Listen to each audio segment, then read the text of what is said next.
آج میری تقریر کرنے کا کوئی نہیں تھا، کیونکہ میں نے وہاں اسمبلی کے سامنے یہ نہیں کہ میرا گلا، میں نے کراچی میں اس سے بھی بڑے نعرے لگائے، آج بھی میں نے نعرے لگا کے میں نے کہا میرا گلا یا تو پھٹ جائے یا میرے دماغ دیاں شریانہ پھٹ جان، تاکہ اے مقابلے ہون تو پہلے میں دنیا تو چلا جاؤں۔ حضور دی بارگاہ وچ کی جا کے کہاں گے جی اسی تواڈے خاکے مقابلے ہوندے رہے تے مسلمان اسی کہندے رہے ہمیں بڑا دکھ ہوا، دکھ نال تے ناموس رسالت تے پیرے نہیں نہ ہوندے۔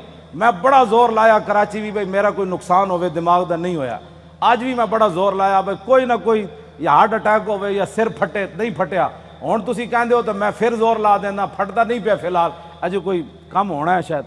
ہاں جی کوئی ضرورت نہیں، ہمیں زندگی کی کوئی ضرورت نہیں، بالکل نہیں ضرورت۔ ہاں امام مالک کیسی ساری امت مر جائے اگر حضور کی عزت پر پیرا نہیں دے سکتی۔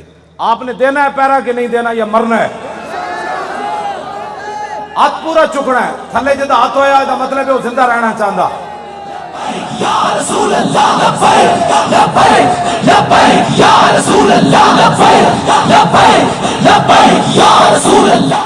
تاجدار ختم نبوت زندہ باد زندہ باد، تاجدار ختم نبوت زندہ باد زندہ باد، تاجدار ختم نبوت زندہ باد زندہ باد۔